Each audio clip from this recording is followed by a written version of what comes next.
Hello everyone, welcome to History and Culture.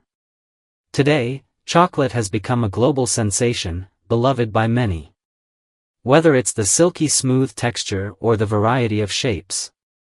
Chocolate is not only a sweet indulgence between couples but also a symbol of romance between lovers. And it is the ideal snack and reward in the hearts of children. The origins of chocolate can be traced back to South America, with a history of thousands of years. Initially, it was particularly popular in Western countries. Although it did not come in as many varieties and flavors as it does now, its sweet taste quickly won over the hearts of Westerners. As a country with a rich cultural heritage, China's connection with chocolate began long ago. The first Chinese person to taste chocolate was none other than the famous Qing dynasty emperor, Kangxi, who encountered chocolate as early as that era. Among the great rulers in Chinese history, Emperor Kangxi stands out as one of the most prominent. However, the spread of chocolate in China was delayed due to certain misunderstandings by Kangxi, resulting in a missed opportunity for its early popularity in the country. So, what exactly happened between Kangxi and chocolate? Why is it said that Kangxi misunderstood chocolate? According to historical records, after the Qing dynasty was established by Emperor Taizu, prosperity reached its peak during Kangxi's reign.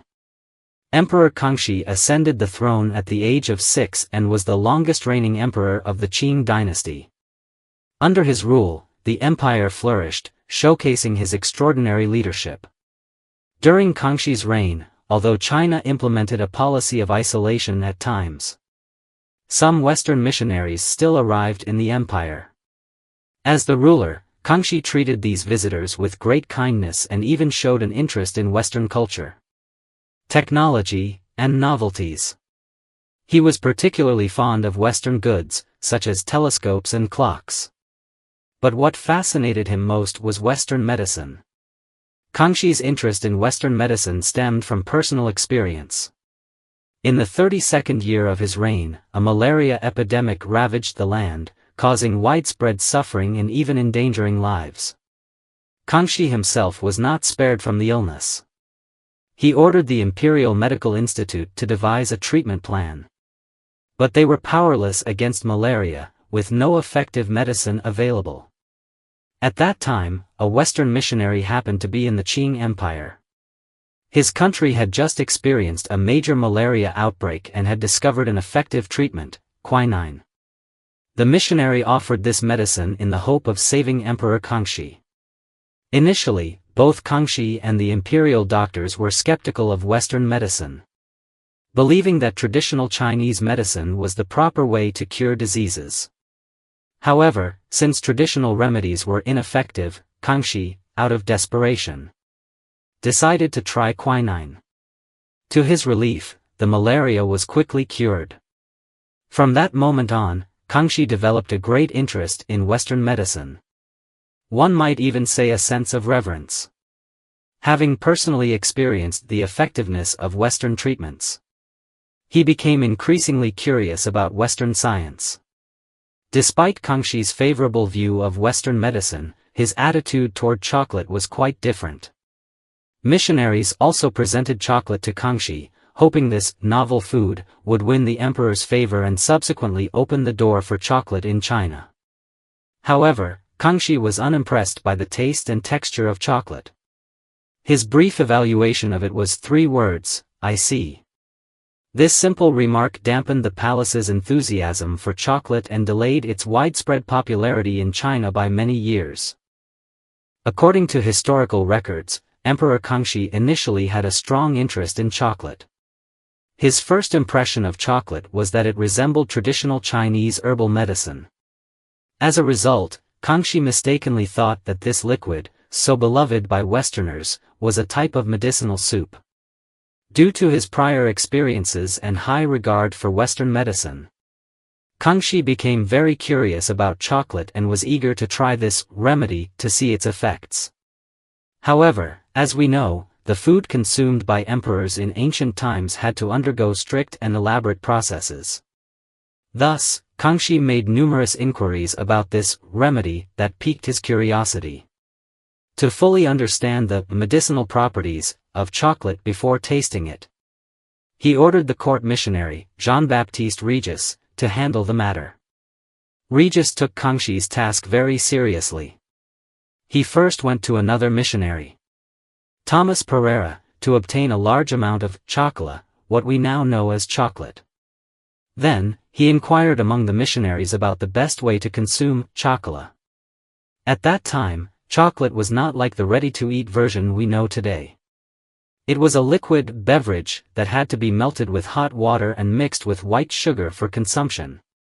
Somewhat similar to how we prepare coffee now. After conducting thorough research, Regis even wrote a detailed report of over 900 characters for Emperor Kangxi, explaining the origins, taste, consumption methods, and specific effects of chocolate in great detail. Moreover, Regis went to great lengths to ensure that Kangxi had a pleasant experience and would accept the taste of chocolate. He specially crafted a set of refined utensils exclusively for tasting chocolate, using high-quality materials and intricate designs. Before presenting the chocolate to Emperor Kangxi, Regis personally prepared countless batches of the chocolate drink, experimenting with the precise ratio of chocolate to sugar and determining the exact amount of water needed to enhance the chocolate's flavor. He tasted and tested each variation himself. Once everything was confirmed to be perfect, Regis, with the chocolate and its detailed instructions, entered the palace to present it to the emperor.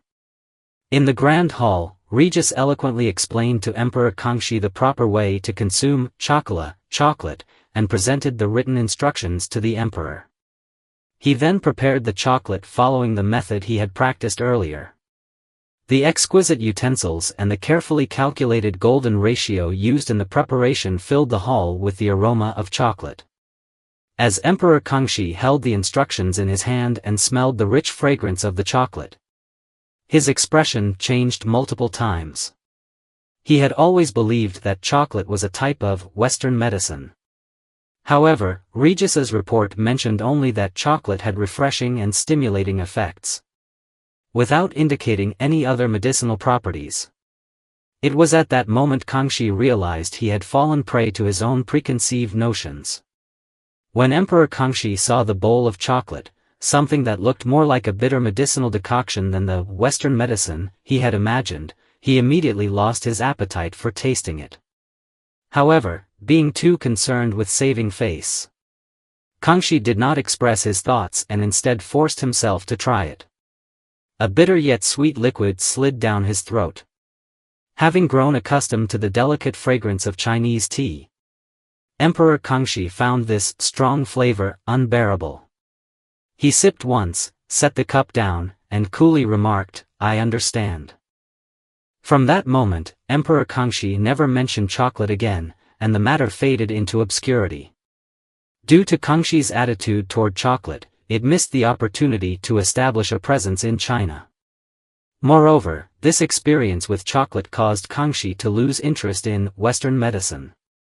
As he became increasingly exposed to Western culture, Emperor Kangxi's attitude toward the missionaries shifted. Later in his reign, he even took measures to suppress them, aiming to prevent their continued arrival in the Qing Empire.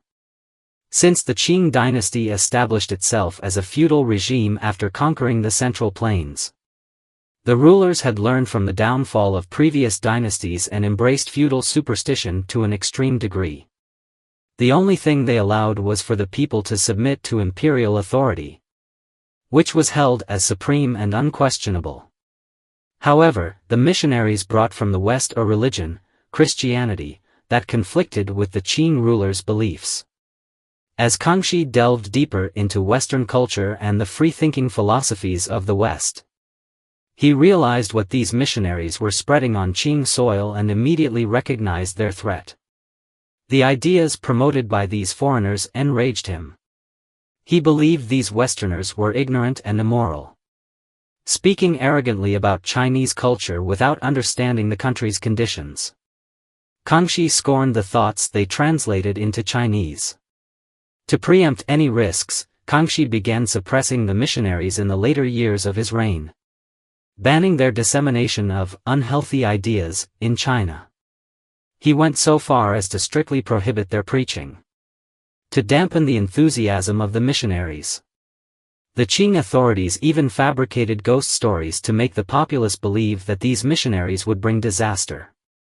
As a result of these tactics, the people of the Qing dynasty avoided foreigners, fearing bad luck.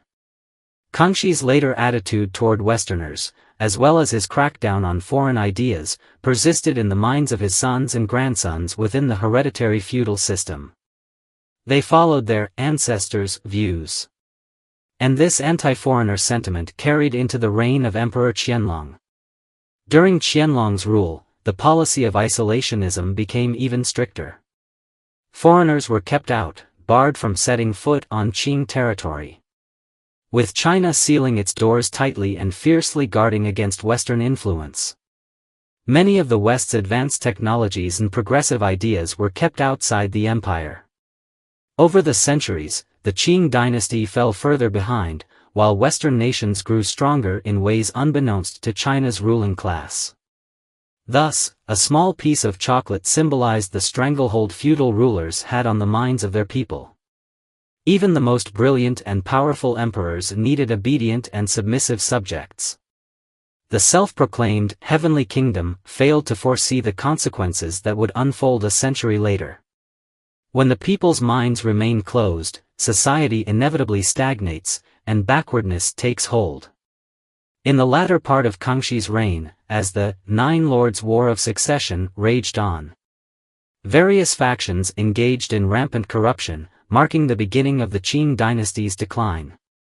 Though Qianlong, Kangxi's successor, achieved some accomplishments early on, his later years were marked by extravagance, and he neglected state affairs. The emperors who followed him were often mediocre, with little to show in terms of governance, while the culture of indulgence continued. To further suppress independent thought among the people, the Qing rulers initiated literary inquisitions, compiled the Siku Quanshu, complete library of the four treasuries, and reinforced the eight-legged essay in civil service exams, all to stifle intellectual freedom. The top priority of those in power was not to strengthen the military or expand the empire's borders but to ensure that the people did not rebel, and to make them more submissive and obedient. Thus, while the Qing Empire was once wealthy and powerful, the long-standing isolationist policies led to increasing corruption and backwardness, sealing its inevitable decline. This is the History and Culture channel. Liking and subscribing are the greatest help and support to us. Thank you everyone and see you in the next time.